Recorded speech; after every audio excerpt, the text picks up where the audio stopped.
kanyomera akaddiya akasembayo akagamba nti otusonyiwe amabanja gaffe nga naffe wetusonyiwa abakola ki mudde mumpulire batuunuuka abanja weewaawo Matayo 6:14 agamba atya? Matayo 6:14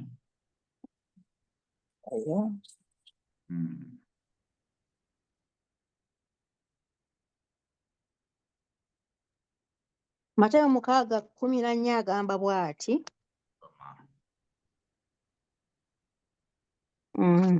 Kubanga bwe munaasonyiwanga abantu ebyonoono byabwe, Kitammwe ali mu ggulu anaabasonyiwanga nammwe. Kanziremu. Kubanga bwe munaasonyiwanga abantu ebyonoono byammwe, Kitammwe ali mu ggulu anaabasonyiwanga nammwe. Amiina. Mukama waffe yeebazibwe. Waliwo omukyala wano eyali akuliridde mu myaka ate nga abadde mukadde mu kkanisa ye omuwandiisi waffe ebyokuyiga bino. Mala ebbanga eddene gy'atuulize bulungi. Naye kaakano baali bamuwadde ekitanda mu ddwaliro. Era bwe namukyalirako yagamba, tonsabira kubanga nze mbuze. Kwe kumubuuza ebigambo bino. Lwaki oyogera bw'otyo mukwano? Musumba, nze nsobezza. Nina okwonoona kwe nakola nga nkyali muto. Wasaba Katonda okunsonyiwa. Weewaawo. Nasabanga buli lunaku. Naye Katonda teyansonyiwa. Wakimanyi otya ekyo? Amubuuza. Addamu n'agamba, kale nze saakiwulira mu mutima.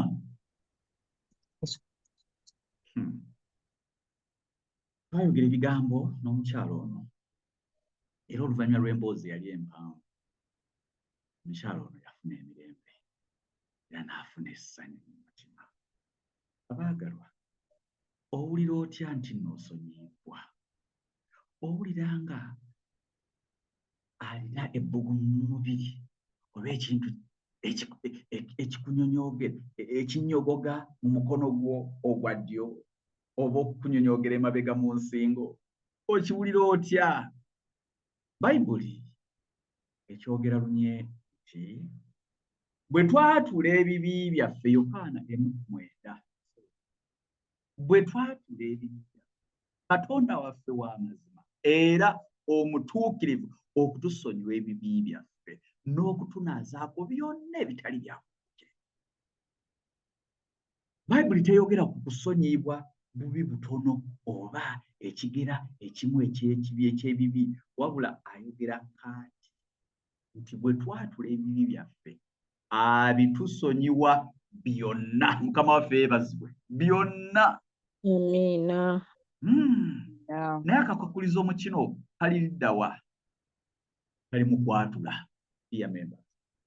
Okwatula. Ekisuubizo ekiri mu nnyinyo kye kiriwa? Ti Katonda ajja kusonyiwa. Yatula yasonyiwe. Gwe kola ekitundu kye ekyokwatula, ne Katonda ajja kola ekitundu kye ekyaki ky'okusonyiwa. Okusonyiibwa si kye kintu ky'osobola okuwulira. No. Oba okukakasa okuyita mu magezi ga science. Tekiriyo, tebajja genda bakipruvinge anywhere. Kikolebwa kuyita mu kukkiriza. By faith. Olina okukkiriza mu kigambo kya Katonda wamu n'okukimanya nti Katonda talimba. Bwe yatula ekibi kyo kitono oba kinene, Mukama ajja kusonyiwa. Tolina ngeri yonna gy'osobola kinnyonnyola ekikugwanidde, naye okimanyi nti Katonda yasuubiza era ebisuubizo bye bikakafu gye tuli. Wagamba nti nkusonyiye, nkusonyiye. Tewali kigambo kya Katonda kye tuyinza kubuusabuusa. Nsomera mu Yokaana 1:29. Mulala asome mu Befeso 1:7. Bayibuli egamba etya mu nsonga y'okwatula? Yokaana 1:29.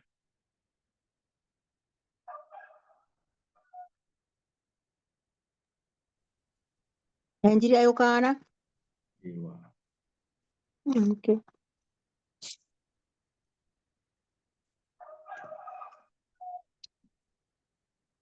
Enjiri ya Yokaana essuula emu lunya olwabiri 21 wala 22. 29. Okay. Emu 29 agamba bw'ati. Olunaku olwokubiri n'alaba Yesu ng'ajja gy'ali.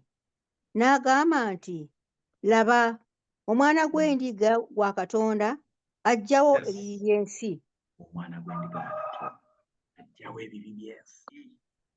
Omusaayi gwa Yesu gumala bassebo ne bannyabo.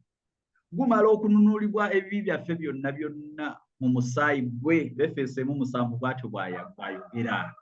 Era ng'omaze okwatula obeera olina okutambulira ku kukkiriza ng'olondawo okukakasa nti Katonda atuukirizza kye yakola atya, kye yasuubiza.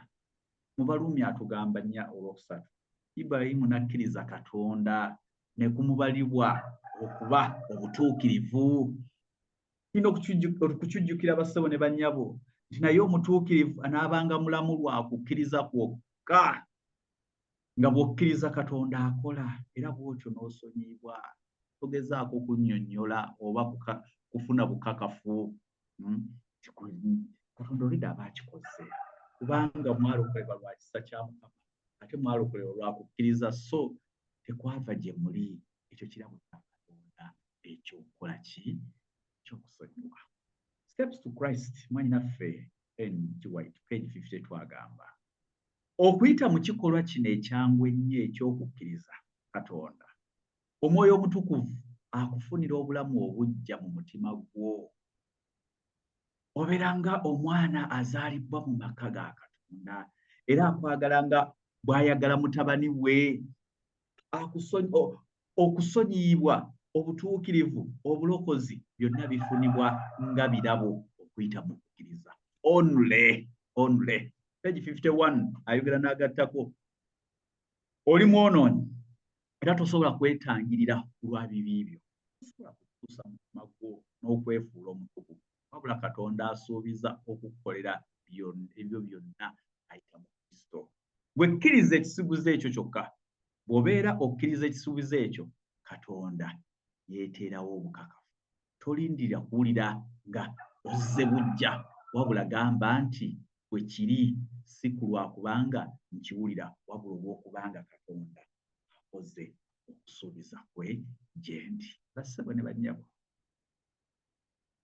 ng'otunulira enkakaba omusaalaba gwa Yesu Kristo okuba ebiro ku bikkulirwa okw'amaanyi okw'okwagala. Yesu omutonzi oyo ayogera n'ekibaawo, oyo bamalayika gwe bakisa amaaso gaabwe nga bali mu maaso ge. Katonda ow'obwengula eyakka n'ayambala omubiri gw'omuntu. Katonda oyo ye mutukuvu yekka, oyo ye yeetikka ebibi byo byonna era n'akufuulira ddala gwe ssekinnoomu kuba already omuntu asonyiyibbwa. Katonda waffe yatufiirira bassebo ne bannyabo. Tunulira nkaliriza ku musaalaba. Teri kibi Katonda ky'atasobola kusonyiwa. Mention it. Kiki ekyo? Byonna yabijja n'abifiira ku musaalaba. Ojja kwetegereza bw'otunulira ku musaalaba nga abo abatussibwako ekisa n'abo abakigabana kuteddiza, abantu abayita mu kusonyiyibwa n'abo abasonyiyibwa. Omusingi gw'okusonyiyibwa kwonna kusangibwa mu kwagala kwa Katonda okutasaanira bantu, wabula endowooza yaffe. Ellen G. White mu Object Lessons agamba endowooza yaffe eri abalala yeeyolesa kubanga okwagala okwo kufudde kwaffe. Bassebo ne bannyabo, tewali ngeri gye kugenda mu maaso mu bulamu bwaffe obw'Ekikristaayo nga tetusobodde kusonyiwa bantu bannaffe. Ate ne Katonda waffe agamba sonyiwa bali abantu abo nange ojja kusonyiwa. I know it is very difficult to forgive. Era kyova olaba oli omuzungu agamba to forgive is divine. Okusonyiwa kya bwa Katonda. Nze Benon kisanga nga kizito nnyo. naye ate bwe nnyambala Yesu Kristo ne ntunuulira n'omusalaba kati nga nina access to heaven. Lwaki nze sisonyiwa muntu munnange? Abantu nga banyiiza, abantu nga bakola ebintu ebinene, abantu nga babba ettaka. Banaye tulina obuzibu bw'ettaka. Abantu simanyi lwaki baagala ettaka nga tteka si lyabwe, tebaalitonda. Naye abantu basse bannaabwe olw'ettaka, abantu basse bannaabwe olw'ebintu. Nabategezaako the other day twali mu kuziika omuvubuka wa bodaboda ne bamubejjulamu, oli n'akwata ejjambiya n'amubejjulamu omutwe bw'ati. Boda ne bagitwala, nabuuza ne boda gye batutte yali mpya, boda nkadde. Maybe they had issues. Naye n'ofuna obuvumu n'okwata ejjambiya n'otema muno. It is difficult.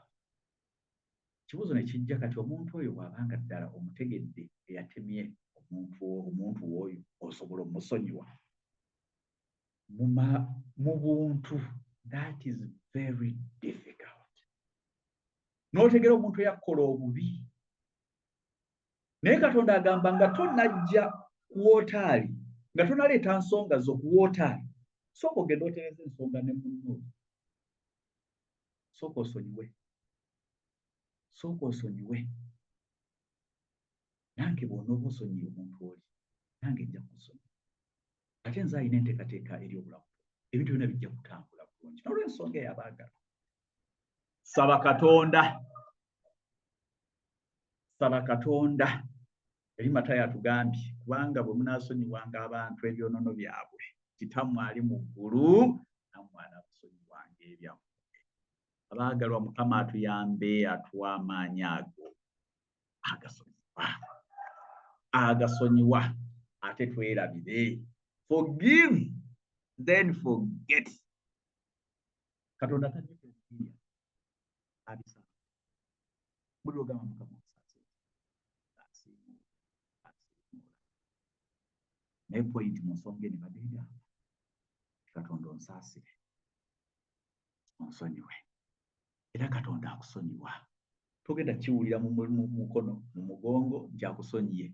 Believe that you have been forgiven. Era mu kukkiriza okwo manyi omusaayi gwa Yesu asisaako. Ekisembayo makya kawungezi olwaleero. Era nga tumaliriza n'ebyokuyiga bino byonna, agamba nti Katonda waffe totutwala mu kukemebwa. Yakobo 1:13. Maama njagala osome olunyiri olwo tumalirize ebigambo bino. Katonda tontwala totutwala mu kukemebwa. Yakobo 1:13.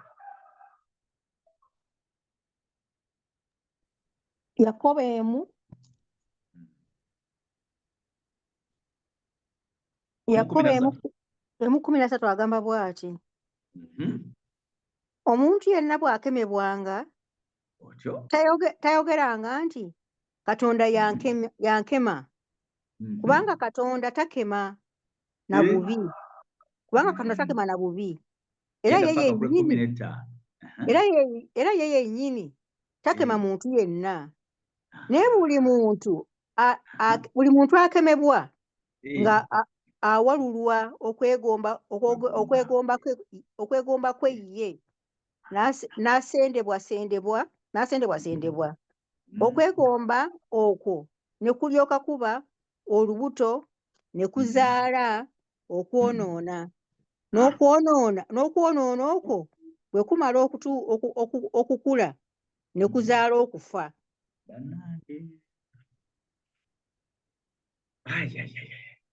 Ekibuuzo kijja gye tuli. Ddala ekyo Katonda akikola? Omutwe gugamba totutwala mu kukemebwa. Katonda waffe mutukuvu era Katonda kwagala. Talina muntu yenna gw'akema, wabula twekema ffekka. N'olw'ensonga eyo wali weebuuzizza kiki ddala Yesu kye yali ategeeza bwe yayogera mu ssaala ya Mukama waffe nti totutwala mu kukemebwa? Yesu yali tategeeza nti Katonda atukema. okutuleeteza mu kwonoona. Era nti tulina kumwegayirira aleme kutusindiikiriza kutuuka mu ekyo. No. Bassebo njagala tuyige ekigambo kino. Kitegeeza ki? Era nga kyenkana mu nnimi zonna ebigambo bitera okubeera n'amakulu agasukka mu gumu mu Luyonaani. N'olwekyo olina okutunula mu kigambo kyennyini ekyasooka wamu n'amakulu gaakyo okusobola okutegeera ekigambo ky'Oluyonaani. By the way, Paapa yavaayo n'agamba bino Yesu bye yayogera bifu. Can you imagine? Era n'ayagala Bayibuli eno ogikyusa. N'ekigambo ky'Oluyonaani ekigambo okukema kiyitibwa esfero, omuva ekigambo eky'Oluganda ekigambo okutwala. Olunyiriri luno lusobola okuvvuunulwa nga totuleka kugenda, totwabulira kusigalayo, totuganya kugenda. Ekigambo kino tekitegeeza kusendasenda, no, kitegeeza totuleka kugenda, totwabulira kusigalayo, totuganya kugenda. Ekigambo kino eky'Oluyonaani bassebo ne bannyabo, okukemebwa kyo mu Luyonaani kiri peirasomoni. Kino kisobola okuvvuunirwa nga kigamba kitegeeza ki? Okugezebwa, okugezesebwa oba obuyinike. N'olwekyo ebigambo nti totutwala mu kukemebwa bisobola okutegeeza nti bambi Katonda tondekerera kubanga obw'omu nnyinza okusirituka n'engwa mu kwonoona, oba okusigala mu kwonoona kwe namaze dda okugwamu, oba bwongezesa tondeka nzekka Ayi Katonda, oba okundekayo okumala ebbanga eddene ennyo kubanga ntidde okusirituka okugwa mu kwonoona. Bassebo ne bannyabo, ago nno ge makulu ag'ekigambo. Katonda tondekerera.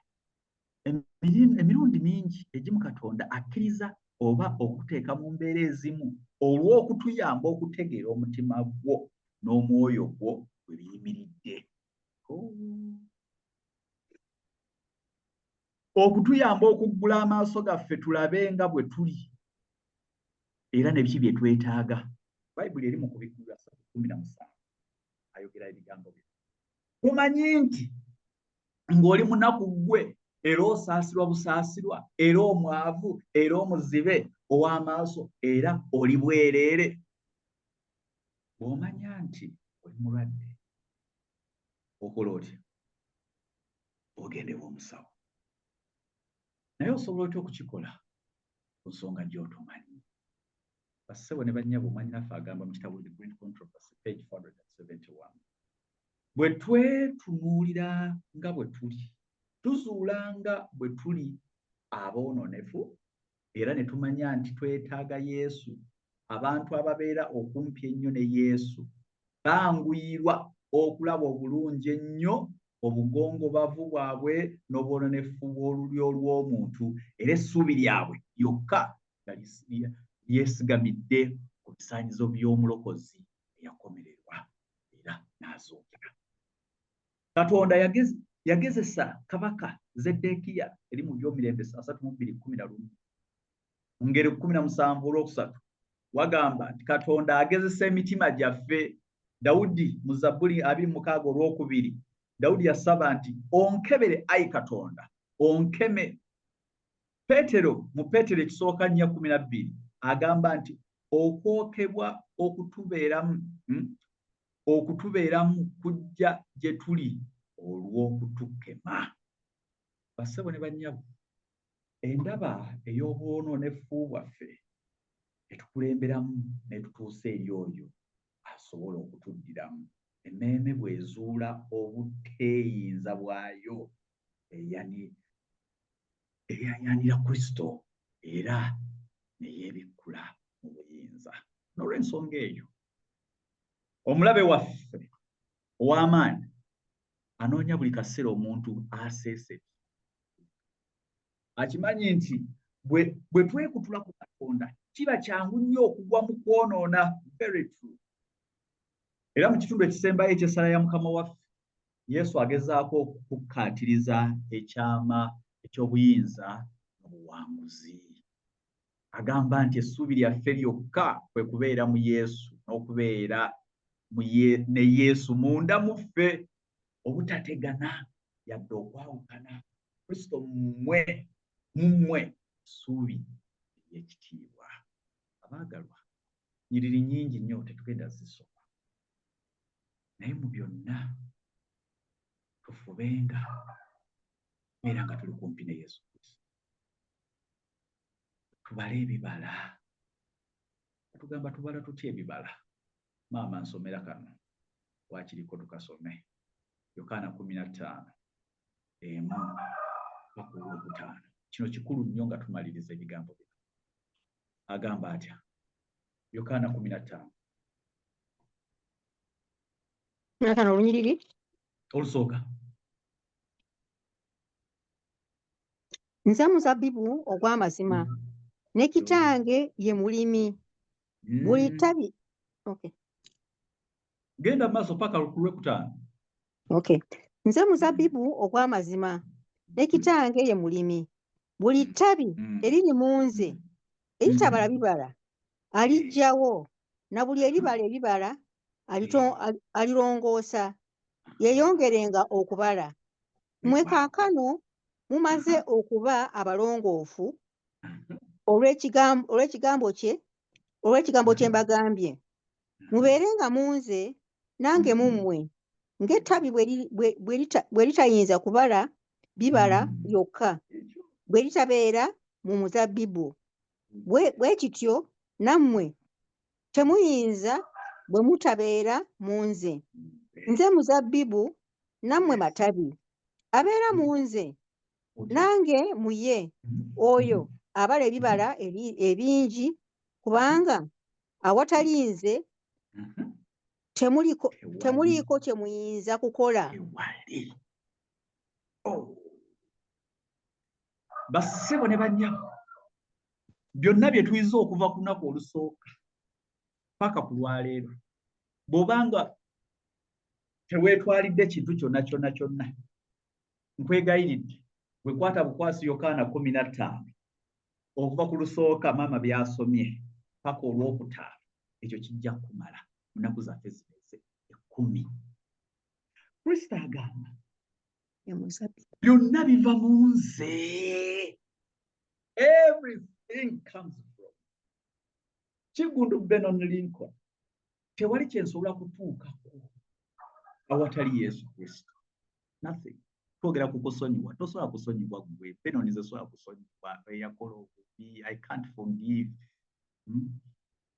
Tubadde nga twala maama mu ddwaliro ne taata mmotoka omwo tutambula twogera.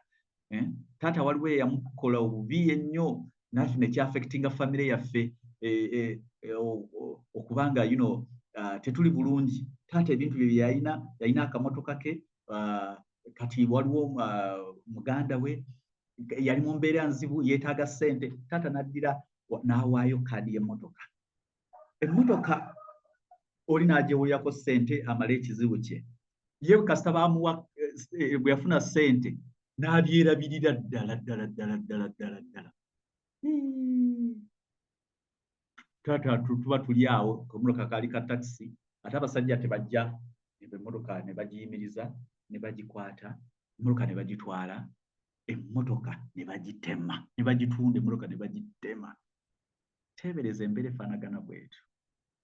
Taata anyumya ebintu ebyo naye tumugamba taata ebyo byaliwo, but forgive. It is very hard. It affected naffe abaana abaana naffe byatunyigiramu awakadde, obwavu ne buba obwavu. Naye kwegamba ffenna nga famire tulina okusonyiwa. Ekyo si kyangu, naye ekyo Katonda Kristo yakisobola. Ebigezo bye tuyitamu ebizibu ennyo okugezebwa okwa ssekinnoomu bye tuyitamu byonna nga bwe tuyize wali, Katonda abikkiriza bibeewo tusobole okwetereeza. Tosobola kubiyitamu ng'oli wekka. Impossible. Wabula Kristo bw'aba mu ggwe akuyambako okubala ebibala. Naye